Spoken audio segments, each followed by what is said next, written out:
If you know that you love to organize, but you're on the fence because you don't necessarily want to own a business, this interview with Marina Del Giacco is a great reminder that you do have other options.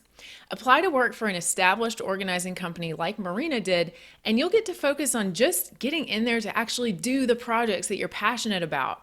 She is sharing a day in the life of being an employee and just how fulfilling that can be. You're listening to the Pro Organizer Studio podcast with Jen Obermeyer. Thank you for joining in. Jen makes it her mission to broaden the horizons of savvy businesswomen in the organizing industry by instilling confidence and inspiring authenticity. She is a devoted business coach and founder of the Inspired Organizer program. You'll gain new insight into strategies designed specifically for professional organizers. And now, let's get started.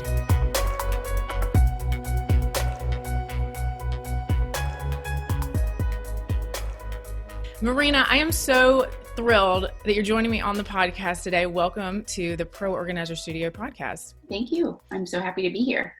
Yay. Okay, so Marina, you are a professional organizer in the New York City area. I would love for you to tell our audience a little bit about your story and how you got into the industry and, kind of bring us up to speed onto like the present day. Okay, certainly. So I was working in an investment banking firm for quite some time, and it wasn't until the company had a move that they were preparing for, a large move, 150 employees, 2 floors, midtown office, that they were moving, and they didn't want to hire a professional organizer or someone to go through past documents. So they kind of asked me, and I was like, yeah, I'm on board. And I ended up enjoying it more than, being a secretary or answering the phones or just doing like client work. I'm like, what? This has to be a profession. And if it's a profession, I have to be able to find it in the biggest city in the world.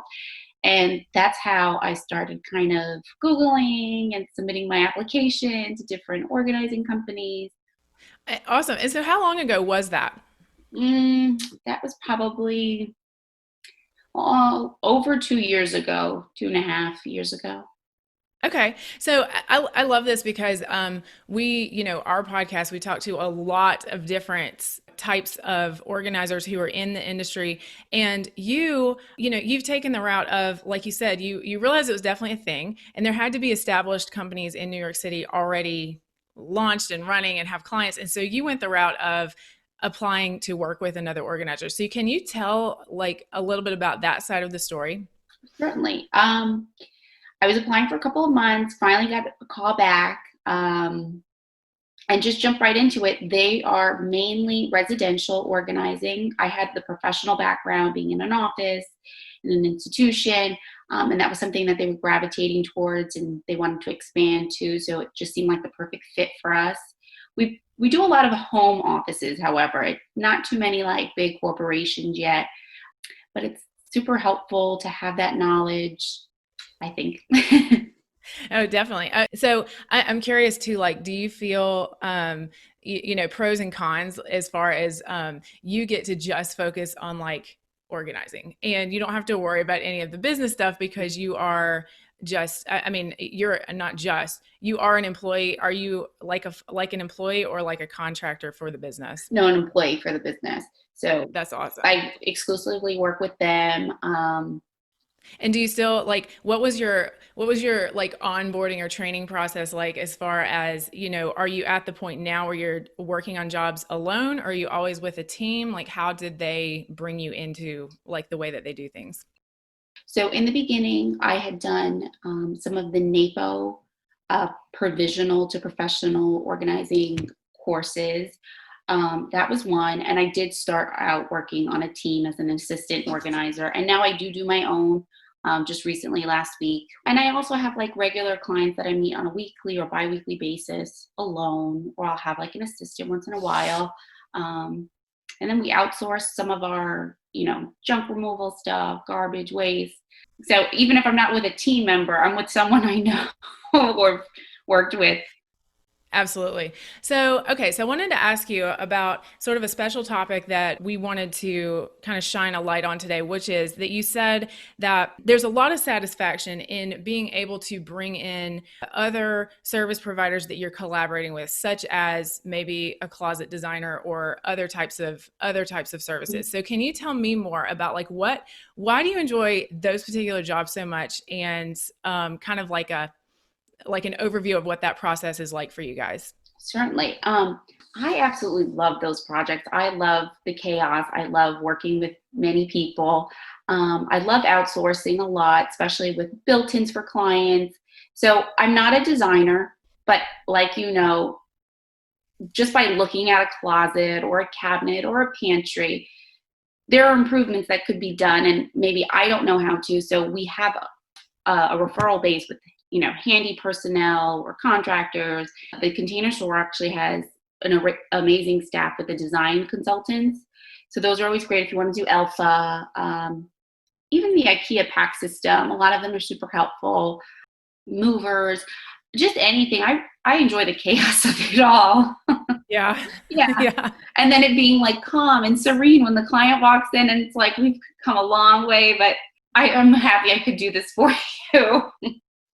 Yeah, and that's so amazing. And I like what you're saying, where it's like it's beyond, like you can see the vision, but actually getting it done is beyond what you know that you could do alone. And so you're able to like bring in the right people to help complete that vision. So yeah, that has to feel very satisfying, not just for the client, but for like you Mhm. as the organizer and everything. So right now it's May of 2020, and I know not only in New York City, but in a lot of other areas, things have been a little bit slower in terms of being able to be in large groups and go in homes and get things done quickly, unless it's like an emergency like move project. So what kinds of projects have you noticed that clients are still calling about, and that you think are going to continue to just be a huge need in the future no matter what happens?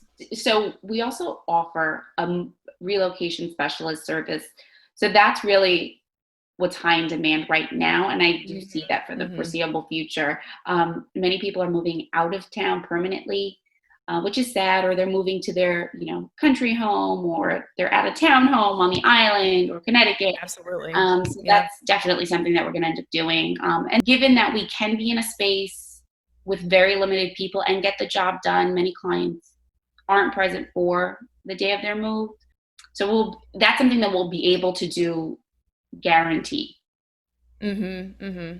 And do you enjoy those as much, or enjoy them in a different way maybe than like the Oh, I mega love them. projects? Like I said, I love Yeah. the chaos. I do. I love giving clients this serene feeling when they walk in the door. It's something very fulfilling.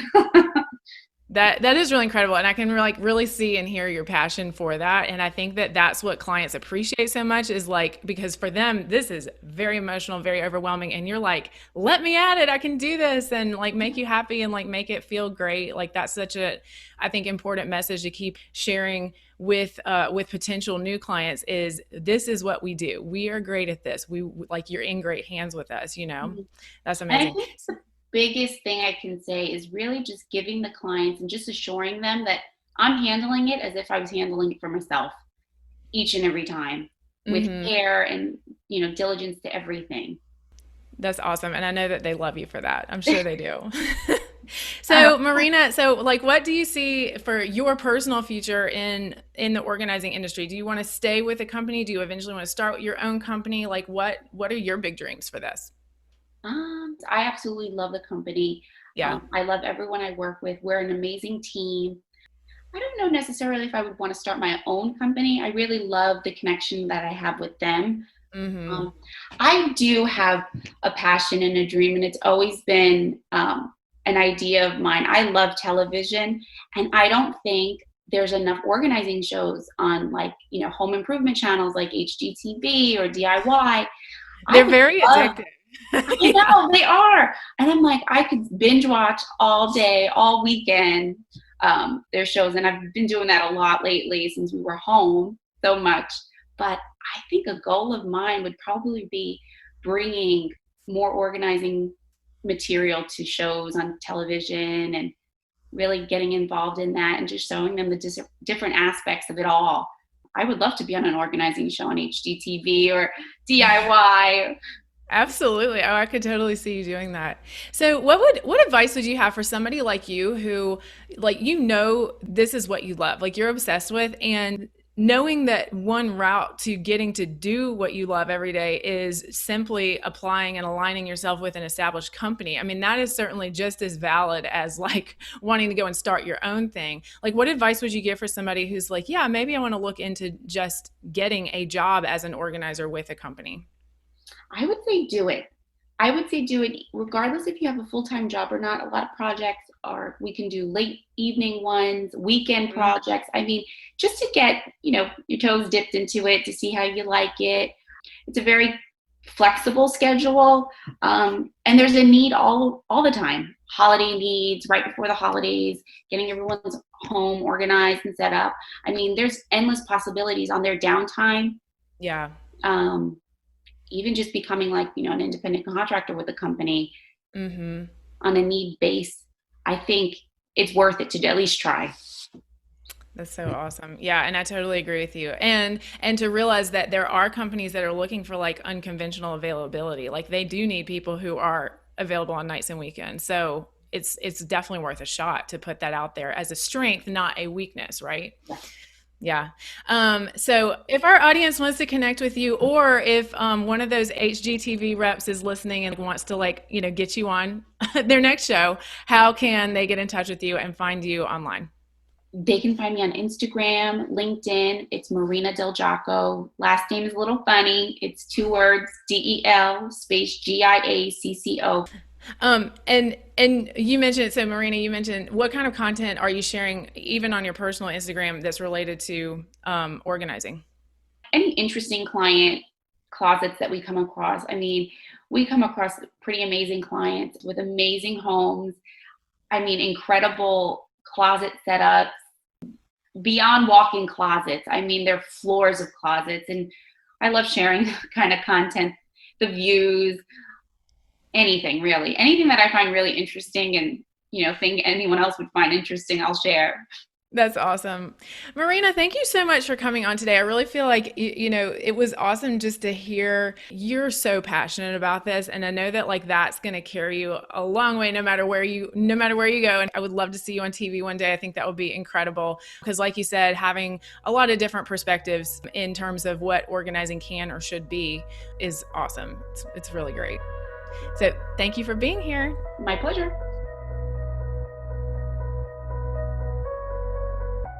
Thank you for listening to the Pro Organizers Studio podcast.